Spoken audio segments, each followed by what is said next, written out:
Welcome into Pittsburgh Sports Memories. I'm Tim Hannon. I'm Steve Wirt. And for those of you that are new to this show, every episode we delve into a specific topic in Pittsburgh sports history from our perspective as lifelong Pittsburgh sports fans.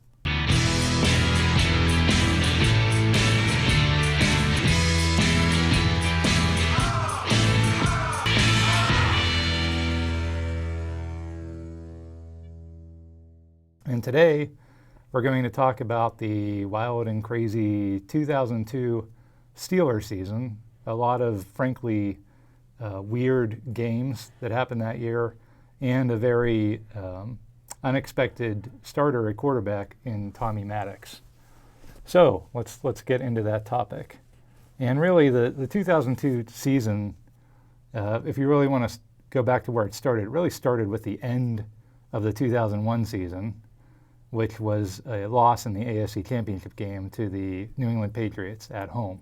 Eventual Super Bowl champion, New England Patriots. The upstart Patriots, who at the time nobody really knew what they were about to become. And so at the time, that was a pretty disappointing loss, right, Steve? Yeah, you know what, though? We should have probably saw it coming. Cincinnati, if you remember the last game of the season against Cincinnati, they gave up 30-some points to John Kitna in Cincinnati.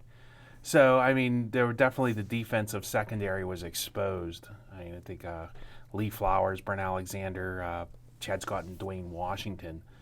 And if you fast forward that, none of those guys were on the Super Bowl team of 2004 Super Bowl 40. No, I don't think any of them, yeah. So, I mean, you can see that there was definitely some roster churn. And probably the biggest thing I remember about that game was there was not the biggest, but one of the things I remember is they said the Patriots, they do their little interviews with the, NFL guys that are doing the game, and they said they were going to throw the ball 50 times that day. And so I guess they had figured it out from the Cincinnati game, at least Charlie Weiss and Belichick had, that they were going to just pass the ball, and they were on their way to doing that. They had thrown the ball by the time Brady got hurt in that game. Lee Flowers hurt his ankle. They had probably thrown the ball 20 times already. And now it kind of changed their game plan, not having Bledsoe in there, and I don't think they passed as much. They just tried to kind of, salt away the win as best they could. And I got to say, personally, that's the game I lost faith. I knew Cordell was never going to be a Super Bowl winning quarterback in that game, because I remember at the end there were receivers wide open and he overthrew them because Cordell was the strong arm quarterback that wasn't accurate or could read a defense. So it was kind of the end of, at least for me, I mean, I guess the team hadn't completely decided to move on from Cordell, but at least me as a fan, I could see the handwriting on the wall in that situation. So, which leads us to the 2002 season where Cordell's still the starter, and they went back to Foxborough. Yep. And completely got blown out. That was in Oakland too the next week, and that was 0-2. Yeah. So as you mentioned, the defense, and that was really the running theme for the 2002 season. The 2001 they had the number one defense in the NFL, and you had all these really good players. You had Kendrell Bell was the defensive rookie of the year. You had Jason Gilden and Joey Porter was becoming a star. And the only guy they lost over the offseason was Earl Holmes, but they replaced him with James Ferrier. Yeah, and that really was better. It was an upgrade, quite honestly. Right. You wonder why it took teams so long to figure that out. That maybe they just didn't have the personnel that maybe the Patriots or the Raiders had. Rich Gannon and Tom Brady. I guess. Although John Kitna, like I said, was pretty mediocre. And I think that's, like you said, that's really where it started. Was the very end of the 2001 season. They were 13-3 that season, but one of the games they lost was at Cincinnati to a team coached by Dick LeBeau, actually, and they just shredded the defense that day. And you thought it was a kind of just a one-off thing, but like you said, the Patriots, obviously Belichick's a smart coach. He saw what was happening there, that the defense could be passed on. And I think that was kind of the era where, the NFL kind of seesaws between running's really popular, passing's really popular.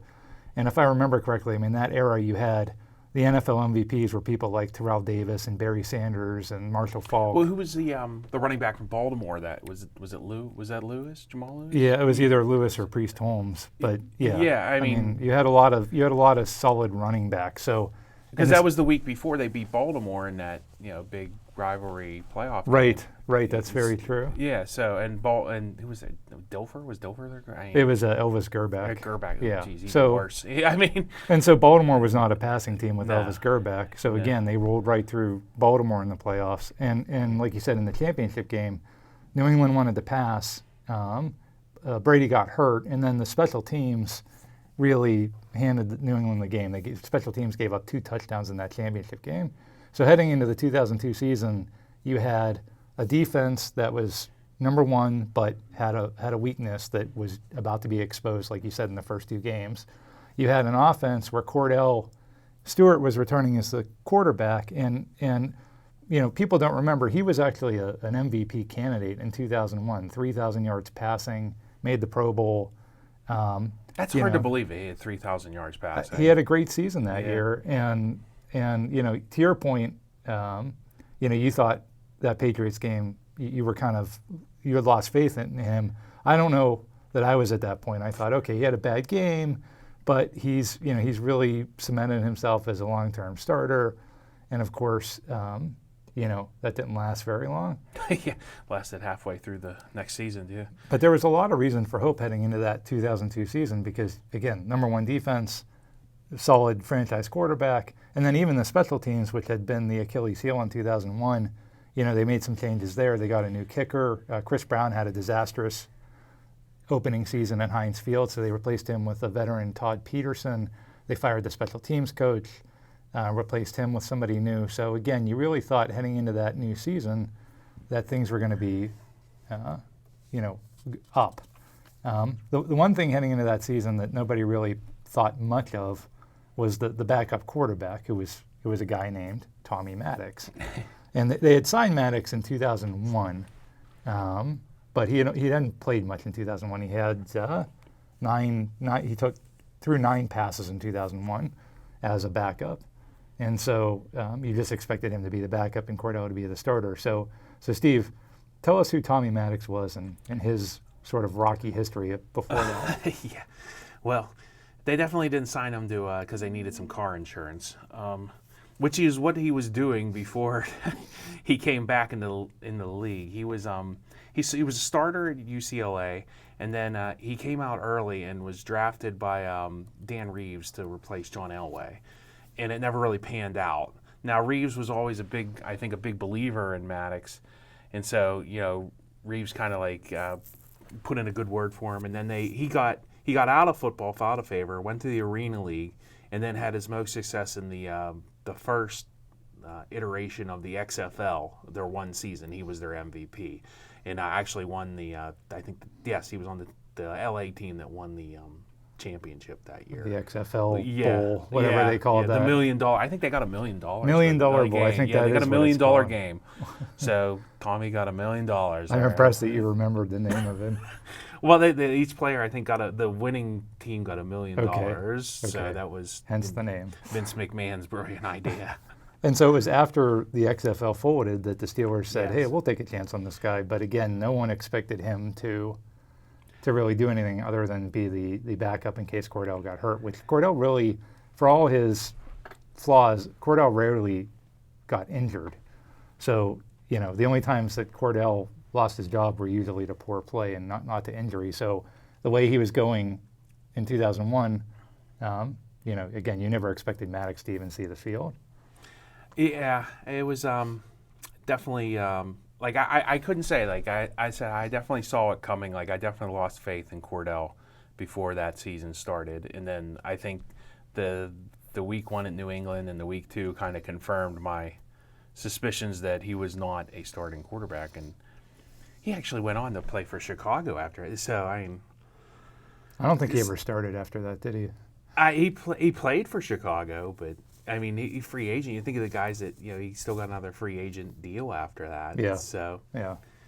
Well, I mean, and he was He was definitely a dynamic quarterback. It was a really interesting career because he had sort of flashed onto the scene in that '97 season where they made the championship game and lost to Denver, and did not play well in that championship game either. Then he lost his job to Mike Tomczak the next couple seasons and Kent Graham, and then he sort of reemerged in 2001, and then 2002, like you said, it started falling apart right from the beginning. But really, I think those first two games, like you mentioned earlier, the big story was the defense. So the first game of the season, they're at New England. New England is opening their new stadium. It's on Monday Night Football. They're the defending champions. And I think a lot of Steeler fans kind of thought, okay, they were a Cinderella team, and now the Steelers are going to enact their revenge. And Brady, Brady was not Brady at the time. There were some people even questioning whether or not Bledsoe should get the job back in 2002. Yeah. Jeez. And so they go up to New England, and Brady just destroys the defense. But it's like, okay, first game of the season, Cowher always had these slow starts. And the second game of the season was the home opener with Oakland. And that was, I think, the game where you really realized that there was a problem. Yeah, at least for them. The defense, definitely. 400 yards. I mean, Terry Kirby returned a kickoff in that game. Jeez. Yeah, it was like 101 years old at the time. Yeah. But now New England, go back. I don't think New England made the playoffs that year. They did not. They finished 9-7, and it was the only season where Brady was a starter that they didn't make the playoffs. Yeah, so it wasn't like New England was anything really special that year. They really didn't hit their stride to the year after that. Right, that's a good point. Because Oakland was the Super Bowl team from the AFC that year. And Rich Gannon was the eventual league MVP. So certainly, and they had Jerry Rice at the time who was still doing pretty well. So certainly Oakland had a good offense, but Gannon literally came within 2 passes of setting the NFL record for completions in a single game, because they ran a spread offense and they threw on almost every down, and the Steelers were just completely helpless against it. And meanwhile, the offense, like you said with Cordell, is doing nothing. They were leading the league in turnovers after those first 2 weeks. Those were the first 2 weeks. Week 3 was a bye week. Always fun to have your bye week in week 3, but that's where we were in 2002. And at this point, both games, the defense had given up 30 points. And if you compare that against the previous year, the 2001 defense never gave up more than 26 points the whole season. And the first 2 games, they've already given up more than 30 in both. Jeez. Yeah, it's pretty ugly. Who was was LeBeau back that year? No. He might have still been in Cincinnati. He was still in Cincinnati, yeah. Mike Brown hadn't fired him yet. Right. So the defense definitely is a mess. And then week 4, they're home against Cleveland, who we'll get to later. Actually, Cleveland ends up having a good season, but at the time, you're thinking, okay, it's the Browns, they stink. And the defense actually played okay in this game, but they were still down 13-6 late in the game.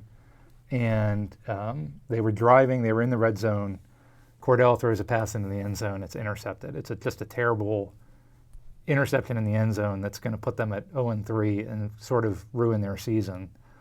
And so then they have one more chance to mount a drive, and surprise, Cordell's on the bench, and in comes Tommy Maddox. Touchdown Tommy leads them to the game-tying touchdown. Game goes into overtime. Maddox again drives them down the field inside the 10, and they opt. This is the first of many weird and kind of wild games that season. So in overtime, I remember that. Yeah, in overtime against Cleveland, they were inside the 10. They opt to kick the game-winning field goal on 3rd down. And that's sort of a strategy you see sometimes. Oh, let's kick on 3rd down in case something weird happens, so we have another chance. So they kick the field goal. It gets blocked, but it gets blocked backwards, and it comes right back to the kicker, Todd Peterson. He gets tackled right away, but because the kick went backwards, it's still the Steelers' possession. It doesn't change possession. So now it's actually still the Steelers' ball. Now it's 4th down, but they have a chance to kick the field goal again from a few yards further back, and this time they make it. So that was a really crazy finish. I just because remember they Todd kicked the field goal Peterson twice. like running really like it looked really funny him running. It was like somebody should not like wasn't the most athletic looking thing ever. It No. was any kind of Typically kickers do not look very good running the ball. which was it was pretty funny. Todd Peterson he had a decent career up to that point, and but I don't think the year before he was all that great in Kansas City either. So they just kind of went with a veteran, I think. So that was a really interesting thing that happened early. So remember, this is the second year of Heinz Field, and Chris Brown in the first year had just had an awful season. He missed these all these kicks. The Baltimore game that year, I think he missed 4 or 5 field goals against Baltimore. And so everybody said, oh, there's something with Heinz Field. It's the open end of the stadium. It's the wind from the river. There's all these factors, right? And there was all this stuff made of the conditions of Heinz Field. So they bring in, like you said, a veteran who maybe can handle it better. And he did not handle it better. He was pretty bad.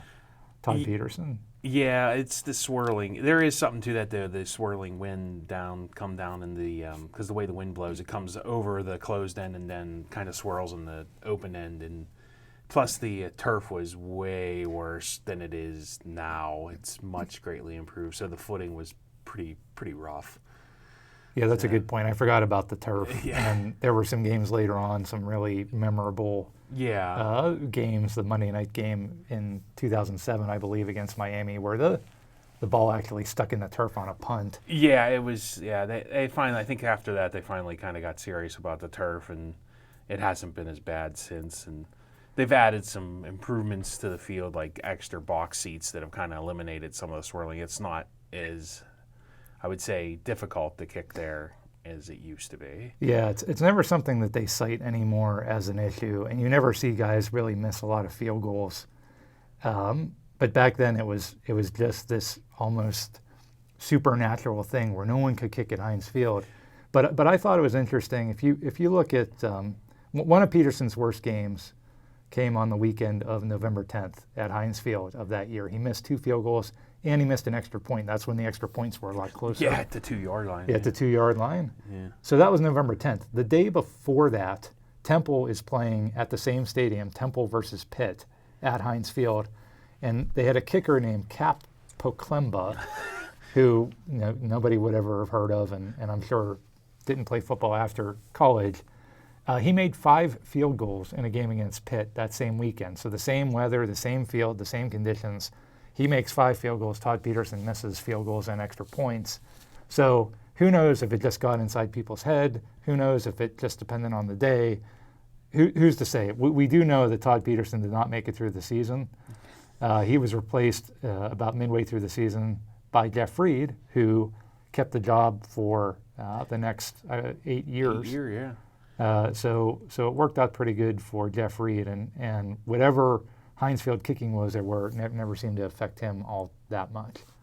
Well, nobody made a 50-yarder for a long time there, or it was very rare.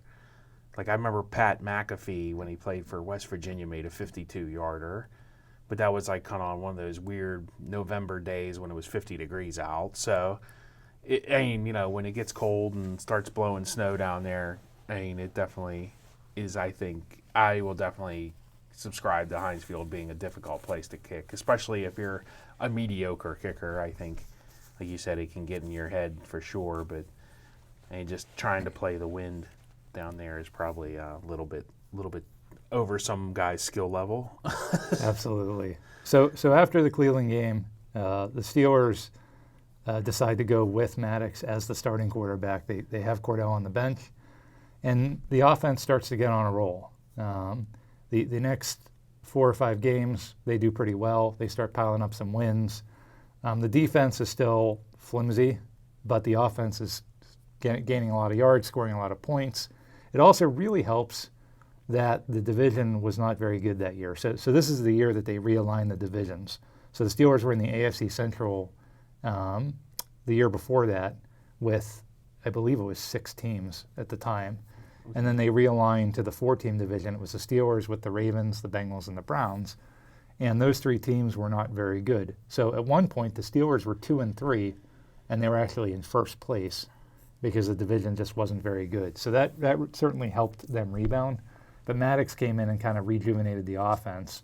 And by the time that Week 10 hits, they're actually 5-3.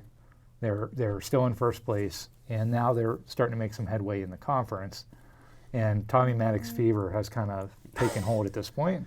And so Week 10, it's a home game against the Atlanta Falcons, which is another just crazy, crazy game. That's probably an instant classic there, even though it's a tie. I mean, it's just, yeah, the game ended in a tie, which was unusual. You've seen a few ties since then. Well, back then it was really because of the rules. That was before the Brett Favre, before everybody got depressed that Brett Favre didn't go to the Super Bowl, and they changed all the rules. Right. Which is a whole nother podcast, which I could complain about. But they years later they changed the rule where everybody got one possession. It's amazing how all those years when I remember the Steelers lost in overtime and never got to touch the ball or anything like that, nobody cared. It's like, oh, nobody cares that Tommy Maddox and that team didn't go to the Super Bowl, but Brett Favre, got to change all the rules. Yeah. Spoiler alert, this season actually ends in that exact scenario. Yeah. We'll get to that later. Yeah. But nobody cared about that. I mean, it was okay. Right. Stick it to Tommy Maddox, but not right. Brett Favre. In the 2009 NFC Championship game, the Saints drove down the field, kicked the game-winning field goal, and Brett Favre and the Vikings never got the ball, and the NFL said, well, we can't have that.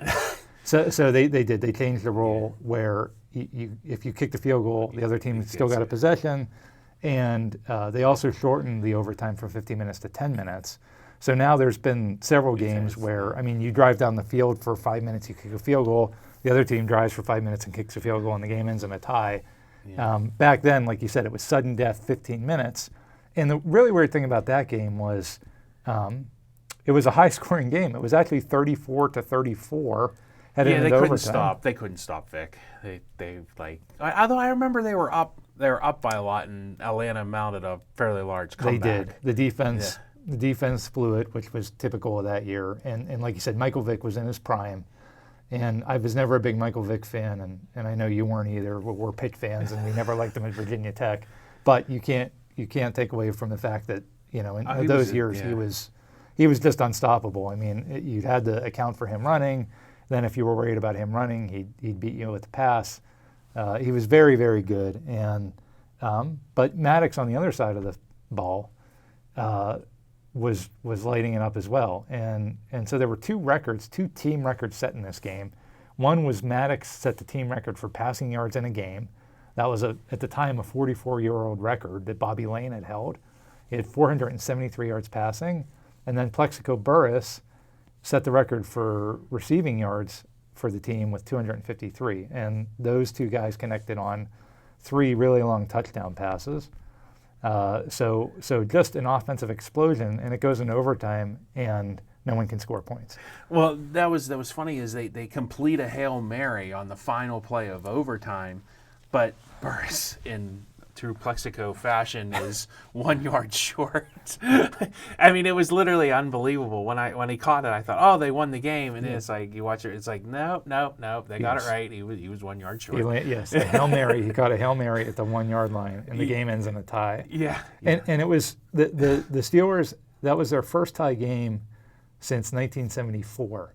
So a lot of people, myself included, had never seen the Steelers play a tie.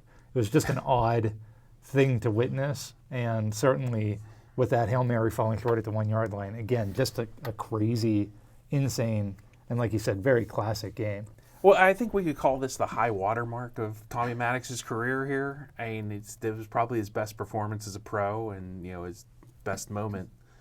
I later in this we'll talk about the playoff game, but he really didn't play as well in the playoff game as I think he did in this game. Agreed. Yeah. Agreed. So the next week, they're home to Tennessee, and now they're 5-3-1, but they're still in pretty good shape. And Tennessee comes in. Tennessee had been in the division. Now they were in the new South Division, but they were still on the Steelers' schedule. And Steve McNair was the quarterback for the Titans at this time, and Steve McNair just completely owned the Steelers during this era. I mean, completely owned. Even after he left Tennessee and went to Baltimore. He still owned the Steelers. And so he comes in and he just kills the Steelers like he always did. And then the other thing that happened in this game that was significant was Maddox got hit, and it was a really scary situation. He was laying on the field. He wasn't moving. They actually brought an ambulance onto the field and loaded it up in an ambulance. So now you're thinking, well, you know, like you said, the previous week was the high water mark. At the time, you're thinking that's the watermark because he might never play again. It looked almost like what happened with Ryan Shazier a couple years ago. Yeah. And he was never, I mean, I don't think he was ever, I mean, he wasn't quite the same after that. I mean, he still had some good games down the stretch, and like I said, he, you know, deserves some credit for that, but just not quite, I don't know. I mean, maybe just he had 3 games in him and that was it. Maybe. Yeah, I mean, maybe. Because definitely, there definitely is decline after that Texan, or the Texans game is next. I remember that game. Yeah, so that was even worse. So Maddox, shockingly, he's not that injured. He's not. He gets the feeling back in his extremities, and I remember spinal concussion was the term they used. Okay. Yes. Okay. Which I guess somehow you lose feeling, but it comes back. Yeah. Yeah. And so he was actually okay. He did miss 2 games. So back comes Cordell Stewart, and he wins both games. To his credit, he comes in, he keeps the offense going, and he wins both of those games, which are critical because the Steelers are fighting for playoff position at this point. It ends up being his final 2 starts as a Steeler because after that season he was gone, and like you said, went to Chicago and played out the rest of his career, not as a Steeler, but he did win those last 2 games. And then Maddox came back for a home game against the Houston Texans, which is another just insane game because the Texans that year are an expansion team with one of the worst offensive lines in league history. David Carr was their quarterback, and I don't have the number here, but he got sacked a lot of times. And their defense wasn't as bad. Like they were kind of, because they had Dom Capers, so they kind of built on defense, right, not offense. Right. And that's how they won, was just Tommy Maddox just threw a bunch of interceptions. Tommy Maddox turns the ball over a bunch of times, and the Texans win in a blowout with 47 yards of total offense. So the Texans only managed 47 yards of offense. And maybe that's amazing. like a perfect example of like between the good quarterbacks and the great quarterbacks, because we've all seen great quarterbacks like Ben or Brady, or they'll have a bad game and turn the ball over, but they'll still find a way at the end to kind of just figure it out. And maybe they don't, maybe they 3 interceptions, but they've thrown 3 touchdowns. And so maybe that's where Tommy Maddox kind of hit his ceiling, was he was good, but he wasn't great. And that's probably that game was probably a perfect example of that. Well, and I think the turnover problem that he had really started to come out in this game. I mean, if you have a guy that throws for a bunch of yards and is a gunslinger, then you're just going to expect there to be some turnovers. And Ben's certainly thrown his share of interceptions in his career. But I think Maddox, there were games where he could just be a complete turnover machine. Yeah, and unforced errors too, like just dropping the ball for no reason, from center, just weird stuff. Yeah. Yep. So that was pretty amazing to lose a game. Not only lose, but get blown out when you only gave up 47 yards of offense to the other team. So the one game where the defense actually comes through, they lose 24-6. Figures. They did rebound from that, and they won their last 3 games of the season.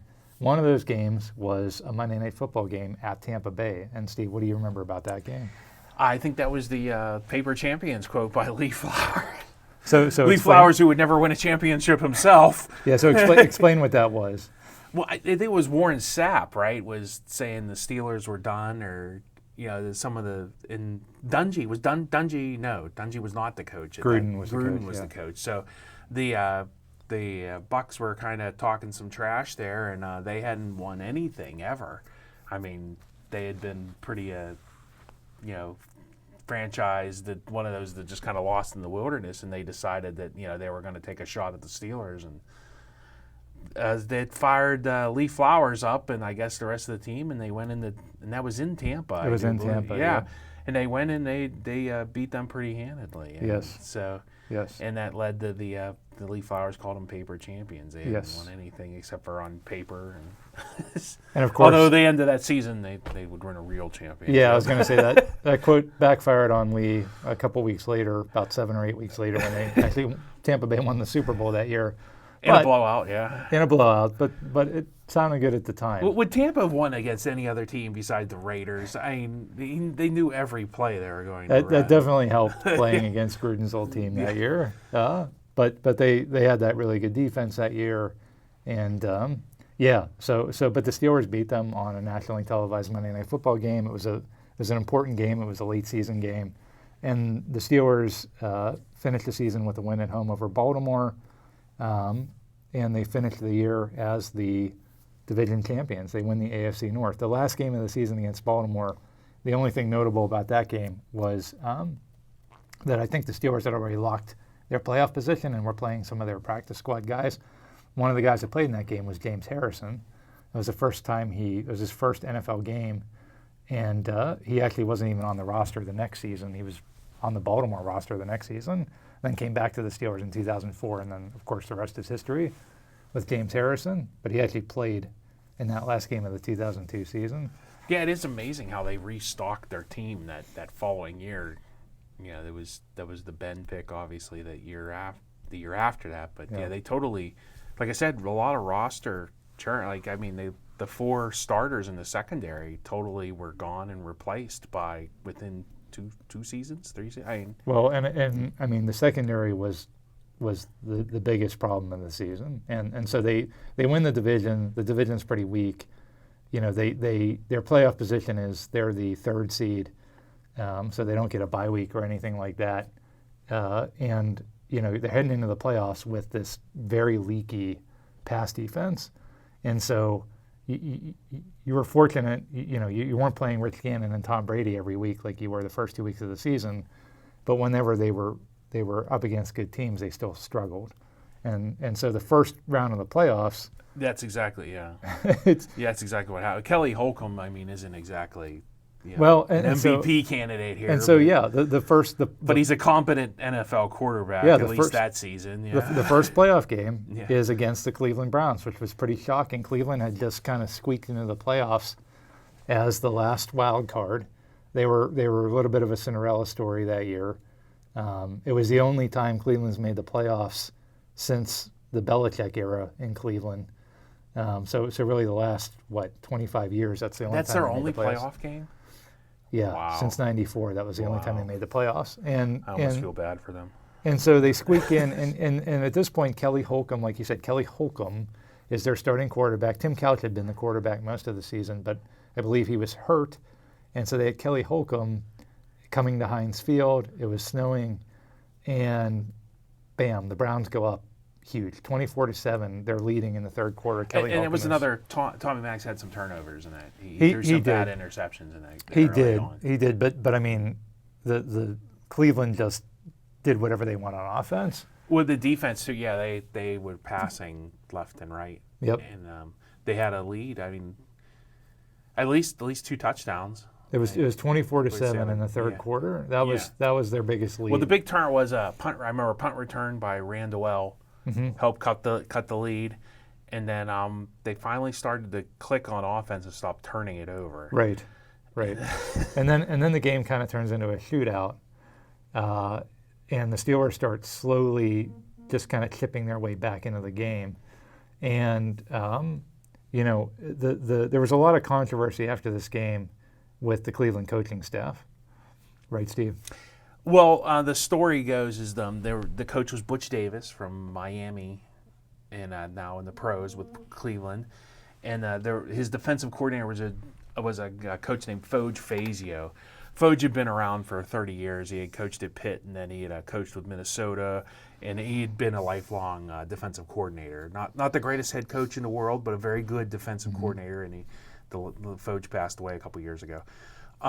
But Foge was a very interesting guy who heard an interview, very personality and a good guy. And Foge tells it that he wanted to keep blitzing, and Butch Davis decided to play prevent And if you do rewatch that game, you can see that they start to only rush 3 people, and that kind of gets Maddox going. Is where when they were blitzing, Maddox was turning it over, throwing incompletions, and when they stopped, it seems that Maddox was able to find his rhythm. I think that was another thing was Tommy Maddox was a rhythm, more in a rhythm. Like when he could find his rhythm in his receivers on time, he was much better than if you would make him stand back there and hold the ball.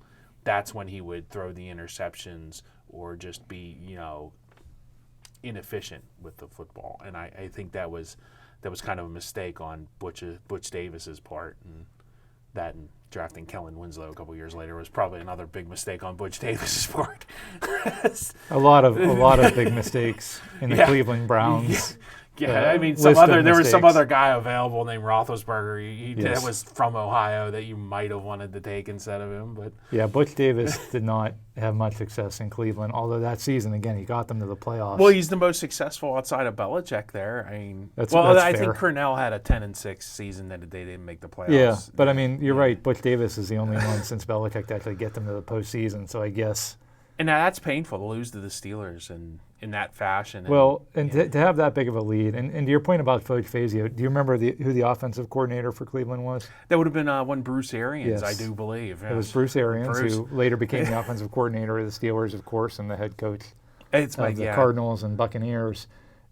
Arians, to your point about Fazio wanting to blitz, Arians said Butch Davis essentially fired him at halftime of that game, because he just threw out the defensive game plan and he just implemented his own. And I believe Foge, I don't think he was fired. I think he quote unquote retired after that game, but he basically quit. He basically quit because he felt that the head coach just totally overrode his game plan and blew the game. Well, I would have to agree with Foge on that one. Although I will say this about Bruce Arians, and I think he's an excellent coordinator. He does get pass happy at times, and and maybe running the ball would have helped your defense out a little bit, give them some rest, and take some time off the clock. You don't, even if you don't score, at least if you take 4 minutes off the clock, it's something. But yeah, the Browns did keep throwing, and they scored some more points. They actually had a chance with 2 minutes to salt left the in game away. Yeah, they had a third down with about 2 minutes left, and they threw a pass to a receiver named Dennis Northcutt, who I don't know if anybody remembers Dennis Northcutt. I remember him because on that play he was wide open. Yes, because the Steelers defense again just couldn't cover anybody. That was Hank Poteet was covering him. Hank Poteet in the real. I mean. Oh, I guess we'll say covering in the most relative sort, as that he was on the field at the same time. But no, Northcutt dropped the ball. Right. And they were still up at that point. They were winning, yeah, and if he catches that pass, I don't know if the Steelers had any timeouts. I don't know what the exact situation was, but it basically would have ended the game. Yeah, it would have been desperation time for the Steelers instead of what they ended up doing was they drove the field. And once again, I think once Maddox found his rhythm and was able to kind of settle in, that hurt Cleveland. And when they tried to blitz again, he was already in his rhythm, and they couldn't get it back. You can't turn it on and off on defense, and you have to stay. They stayed aggressive, but passing the ball, not blitzing. Right. And like to your point about Arians maybe passing too much. If Northcutt catches that pass, then he's a genius. Right. Oh, he went for the win there. He didn't just play it safe. He went for the win and got it. But plus the strength of the Steelers' defense that year was stopping the run. I mean, between Hampton and all the other defensive linemen, they still have Gilden. They had Gilden back then. All those guys. Right. They had a pretty good defensive line. So I mean, passing the ball was the weakness of the Steelers' defense. Like we said, that formula was set in week 1 and 2. Actually, really set the previous season. Yeah, maybe the criticism of Arians there is but you could see what his theory. You could see what he was thinking. Sure, that was the weakness of the Steelers' defense. Why not attack it? Right. So the Steelers come back. They drive down the field. They run from the 3-yard line with about 30 seconds left. They run a draw play to Chris Fuamatu-Ma'afala. Well done. Yeah. His one big moment as a Steeler. Yeah. They run a draw play. He runs straight up the middle into the end zone. It's the biggest Steelers comeback ever, still to this day. And they beat the Cleveland Browns, eliminated them from the playoffs. And just a great, memorable, amazing game that you thought was over. I was at that game, and I remember sitting there just thinking, should I leave early? Should I, like, this is disappointing. We're going to lose to Cleveland in a playoff game.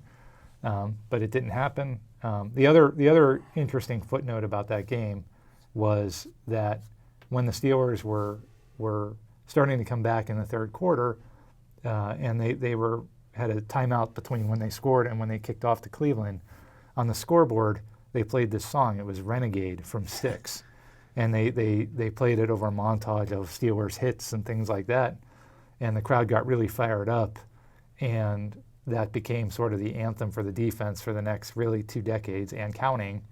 But that really started in that game. The Renegade, the playing of Renegade, really started in that game. And oddly enough, it didn't really do anything magical in that game. The defense really never made a big stop, and Northcutt dropping the pass was probably the biggest quote-unquote stop that they made in the whole game. I would say it was more on Northcutt than anything the Steelers defense did. So thank you, Dennis Northcutt, for creating Renegade. And once again, adds the Cleveland's misery, I guess. But yep, yeah, it was just a terrible loss for the Browns. But what else is new? So the Steelers move on, and in the divisional round, they head to Tennessee. Oakland was the number 1 seed that year. Tennessee was the number 2 seed. And so they head to Tennessee for a playoff game. And as we said earlier, Tennessee and McNair just own them at this time. Titans instantly go up 14-0 in the first half. And you just think, okay, well, this is as far as we're going to get. Good season, good try, but they're not going to win at Tennessee. But then Eddie George, their running back, has an uncharacteristic fumble. The Steelers start to come back. And then again, like so many games that season, this turns into a shootout. And I think the Eddie George fumble, he was unconscious, if I remember correctly. That's an excuse. I still got to hold on to the ball. Okay, Casey Hampton literally hit him in the head and knocked him out. I'm no Eddie George fan, but I'm gonna cut him a little bit of slack when you've lost consciousness. It's the playoffs. You still got to hold the ball. So yeah. The play that would totally be illegal now. Yeah, that's true. And rightfully so. That's true. That wouldn't have been the game. How many years of Eddie George's life did he lose because of that? Fair point. So it turns into another shootout, and Maddox gets going again. Amos Zaraway was the starting running back for the Steelers in this game. So one name that we haven't mentioned all through going through the season is Jerome Bettis. And the reason why is because Bettis wasn't very good that season.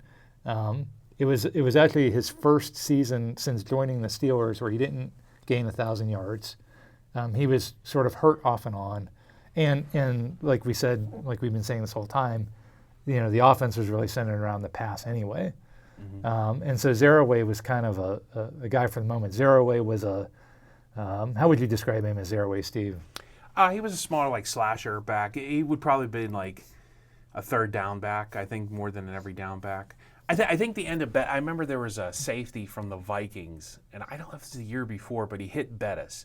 And I remember after that hit, because it hit Bettis and he hurt his hip, and Bettis was never quite the same running back after that. He was still effective, and especially in short yardage, except for against the Colts, when he decided he wanted to fumble. But he was very effective in his short yardage and spot duty after that. He really went from a starter and a Hall of Famer to probably just an afterthought. Not an afterthought, but like a sub. A sub running back. And it really was, you really could, when his hip got hurt, and I think it was the year before. It was. Yeah, he just was never, that hit, that safety, I can't remember the name of the safety, I used to remember, but he just absolutely creamed Bettis, and that was really the end of Bettis's top level career. And he was more of just a role player after that. And right. And Amos Zaraway was good. I mean, he was definitely more of a slasher, but they were able to kind of, like you said, with the passing, and once you get a defense backed off, you're able to, take advantage of more of a slashing type run game instead of the downhill running of Bettis, where that's your key and you're trying to get the safety to draw up and then you hit them with a deep pass, whereas they were doing the opposite. They were passing and making the defense play back and now running the ball when the defense wasn't expecting it as much. So definitely that year there was definitely a shift in philosophy from the year before. Right. And I mean, due to injury and due to the defense not being as good as it was the year before. I mean, and the Tennessee, and then of course, the ending to that game still. It's just So let's talk about the ending. It's one of the more frustrating endings. I mean, so as typical of that season, another crazy finish to a game, and so it's 31-31 going into overtime. Again, another game where both teams scored 30-plus points. That the Atlanta game went in overtime as 34-34. The Cleveland playoff game week before was 36-33. This is 31, all heading into overtime. Tennessee wins the coin toss. As we said previously, back then it was sudden death. Whoever scores first wins the game, whether it's a field goal, safety, touchdown, whatever. Tennessee marches right down the field to get in the field goal range because the defense was the defense. You were probably lucky to hold them to a field goal. Probably. That point. That's very true. So they line up for the game-winning field goal. The kicker's name? Joe Nedney. Joe Nedney. So they line up for the game-winning field goal. What happened, Steve? Well, what happened was Cowher called a timeout, and it happened. It was like back. They don't do it as much now, but you would time it, and you would actually snap the ball, and the guy would kick the ball. So he did it Cowher timed it so well that they snapped the ball, kicked the ball, but it didn't count because the timeout had already been called, and the genius in Nashville set off the fireworks because they thought they won the game. Right. And so, you couldn't have picked a better way to ice Joe Nedney than that. So, Joe Nedney is completely iced. The fireworks have gone off, and, they're totally in his head at this point. So now they have to kick it for real. And the NFL, unlike college, has a rule you can't call 2 timeouts in a row. Whereas, college, you'll just call 3 timeouts in a row, which is idiotic. I like the NFL rule better there. So this time, when he kicks it, he misses it. But Dwayne Washington, and all his aggressiveness, decides that he is going to jump within 6 inches of Joe Nedney. Now, if you watch the replay, Nedney definitely runs into him. And maybe this is just because I'm a Steelers fan and I'm biased, but I still think to this day Nedney ran into him. But you know what? Don't jump within 6 inches of Joe Nedney and give him the opportunity to take a dive. You weren't going to block that anyway, and you're not supposed to get that close to the guy. You're supposed to be jumping more forward instead of at the kicker. And so when Washington lands, they run into each other, or Washington runs into Nedney, and Nedney falls down, and they call roughing the kicker. So the Titans get a third chance to kick the field goal, and they didn't miss that one. That was the end of the season. Yep. And it was the most ridiculous way to end the game I've seen in a long time. Just the fact that, why would you even give it? And he definitely flopped. Joe Nedney definitely threw himself on the ground, but why? If you aren't there, he doesn't have the opportunity to do that. So I guess the ultimate responsibility is on Dwayne Washington. So Yeah, I agree with you 100%. I mean, Nedney actually said something about he should have won an Oscar. There was some quote about winning an Oscar. So he basically admitted that he embellished.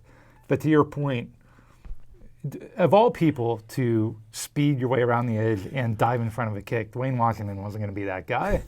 I mean, we watched Dwayne Washington here for a lot of years, and he was not the guy that was just going to make the heroic play. So to your point, fine, try to block it, but get in front of it. Don't even come anywhere. Don't come within 6 feet of the kicker. And of course he did, and they called roughing. And you could argue that they shouldn't have called it, but I mean, he did run into the guy and he fell down. I mean, that's he textbook. landed right. He lands in front of him, and they kind of but that's where Nedney was stepping. Right. Now, so just don't be there. Yeah, Right. it's there. Like you said, there's no the risk reward. There's no there's no reward. All you're going to do is get roughing the kicker. Whereas if you're a foot out, maybe you block the ball. It's just. But that's Dwayne for you, and Yeah. wherever Dwayne Washington is, I'm very feels great shame about it, but or not. It wasn't a smart play. You just at that point let him kick the ball. He either makes it or misses it, and you deal with it. And like you said, the worst part about it was he missed because, like you said, the fireworks go off. You couldn't have iced him any better because he made the first one. I know. He made the first one. The fireworks go off. I know. And it's like, and that never works. It never works. And then it's like, oh my gosh, this is the one time it's going to work. It's going to work. And Dwayne Washington bails him out. I know. Yeah. I know. So just a terrible way to end the season. Typical, though. I mean, they weren't going to beat the Raiders the next year in Oakland. They would have had to go to Oakland for the AFC Championship game. I mean, who knows what would have happened? Probably not good things, given the way that Oakland beat them at home earlier in the season. It would have been fun to have the chance. That was oddly the second year in a row that the Steelers and Raiders barely missed each other in the championship game, because the year before was the snow game. Yeah. Yeah, it was the Tuck Rule game. Yeah. Yeah, which would have brought Oakland to Pittsburgh for the championship game. So really one play on each end where they missed each other. But yeah, so the season ends, and typical that it ended that way, because every game was kind of on the edge of your seat. Every game was non-conventional. This was not the Steelers for decades had won games on solid defense, running the football, quarterback not making mistakes, that kind of football. And for them to just be a wildly flinging passing team, going into overtime with both teams over 30 points, it was definitely not their MO. But it got them, within one Dwayne Washington penalty of the AFC Championship game. So pretty fun season.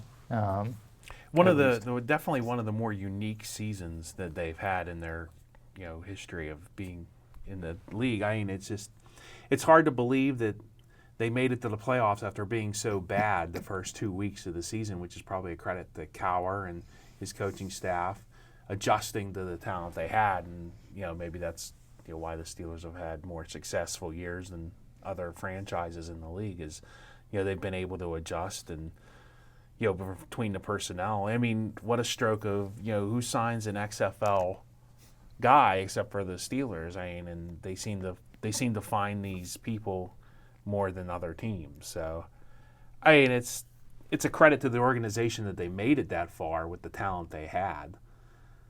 Yeah, that's a good point. That's a really good point. And they really didn't have a championship team at that point. They had pieces of it, but they didn't have. They were probably, like I said, a quarterback and a secondary short of having the pieces necessary. Yeah, and that really came to fruition the following season. So Tommy Maddox is the starter now. Cordell's gone, and the next season they go 6-10. It's a terrible season. And to your point, it really wasn't. Really, the problem started at the end of that 2001 season, and then 2002 they just kind of kept it going with that electric offense. And Tommy Maddox was such a great story. And everybody talked about working at the insurance company and how he was a first-round bust and he had turned everything around. A lot of people wanted to sort of put him in the same tier as Kurt Warner, who by that point had won 2 league MVPs and won a Super Bowl. He wasn't quite Kurt Warner. No, he was not Kurt Warner by any means. And so the next season, Maddox sort of comes back to earth. The Steelers stink. 2003 was actually their only losing season of the century thus far.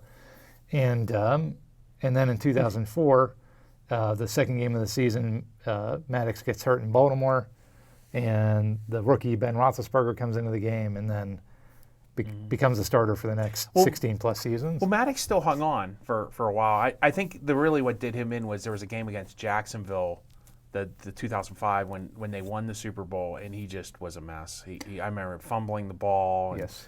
And I think people jumped trash on his yard. That was nice. Yes. Yeah, so 2005. Yeah, I mean, that's not. I mean, everybody. If you had a bad day, I can imagine having a bad day at work, just randomly and coming home and there's garbage all over your lawn, because that would be a rough way to go. Yeah. Tommy sort of had. I mean, so he goes from being this great story, everybody loves him, to being replaced by Roethlisberger, but he's still the backup. And so in 2005, Ben gets hurt in a game in San Diego. They play at home against Jacksonville, and the game goes into overtime. Maddox fumbles, but they get the ball back, and then Maddox throws a pick six, which obviously ends the game right then and there. And yeah, that was pretty much the end of his NFL. I mean, I don't think he didn't play for another team. He retired. He retired. So his last that was his last season. He got a Super Bowl ring at the end of it, so that was nice. Well, you still read articles. I read some articles researching this podcast. He's still very appreciative. I found it nice that, like, you thought maybe a guy would be a little bitter after the way it ended, and he didn't get to maybe bring a championship in the way he wanted to, but he was very appreciative of his time in Pittsburgh and with the Steelers and with the organization in general. And I think that's kudos to him for being so classy and gracious about it. And how do you think the fans remember him? Do you think they remember the 2002 lots of passing records, or do you think they remember the pick six in overtime, or you think maybe it's a mixed bag? That's a good question. I don't know if I can. I think Steeler fans remember the bad more than the good sometimes, or maybe that's just people in general.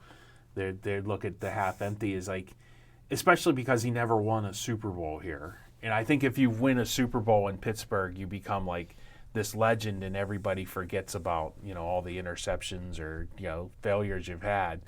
So I mean, Bill Cowher was widely criticized for he talks about getting his gas in the middle of the night after he lost the game. So I mean, there's a lot of guys that went through that, and I think most people probably reflect on him negatively. Steeler fans, which is a shame because he had such a great year that we wouldn't have made the playoffs. So, I mean, I don't know who the other quarterback. T. Martin quarterback. They had signed Charlie Batch in that offseason. So Charlie Batch was actually the third stringer. But if you remember, Charlie Batch wasn't the wily veteran at the time. He was the guy that had flamed out in Detroit. So they didn't have they drafted T. Martin over Brady. Yeah, they drafted T. Martin in 2000 over Tom Brady, famously. Brilliant pick there. Yeah. And then when they signed Batch, that's when they cut T. Martin. Yeah. So do you think? I mean, maybe Charlie Batch. Maybe I don't think. I don't think he would have caught on fire. I mean, Charlie Batch was good at coming in and holding down the fort when somebody was hurt. That was his kind of specialty. I don't think he would have done well as a 14-game starter. They call him check down Charlie for a reason, yeah. Right. And remember, it wasn't like Cordell got hurt. It was that Cordell got benched. Yeah. So if Cordell gets benched in that Cleveland game and Batch comes in, or even if Maddox comes in and doesn't do anything, Cordell's the starter the rest of the season. It was only because Maddox came into that Cleveland game, drove them down the field to tie the game, and then drove them down the field to win the game in overtime. If he doesn't do any of that, then Cordell probably starts the rest of the season, and the Steelers probably don't make the playoffs. And they certainly don't have all these memorable, games that they had. They don't have the Cleveland comeback in the playoffs. They don't have the Tennessee playoff game with the overtime. They don't have the Michael Vick tie game. They don't have the Houston 47 yards of offense game. So, I mean, definitely a fun, crazy, entertaining season. Thanks, like you said, in large part to Tommy Maddox being the quarterback. Yeah, I hope people remember him fondly. I always, he's not like, he never came off as like a jerk or anything. He always came off as like a very classy person, and he handled it well. I mean, every quarterback goes through getting benched and adversity, and you got to give him credit for handling it well. Absolutely. So that's the legend of Tommy Maddox and the 2002 Steelers. Any final thoughts, Steve, as we wrap up? Well, I hope Tommy Maddox happy, whatever he's doing right now. I'm sure he's listening to this. Yeah, I think he's in. I think I read he's a high school coach somewhere in Texas. Oh, good for I think him. a high school football coach somewhere. Yeah. So Yeah. I'm sure he's having fun doing that. Well, I mean, and if you think about it, I mean, his legacy was going to be just a first-round bust who went and sold insurance. I mean, that was going to be his story. So it's nice that he at least had. Well, I think he is from story. Texas. Originally, before, even though he went to UCLA. Okay. I think he is from. Yeah, he always Dallas talked area. with a little bit of that twang. I remember that. Yeah. So yeah, no, it was a nice story. Like you said, I hope people remember him fondly too, because that season, even though it ended, without any kind of a championship or anything like that, was definitely a memorable season. That's all the time we have. Thank you for listening. And next time we'll get into another topic in Pittsburgh sports history. This has been Pittsburgh Sports Memories. Thanks for listening.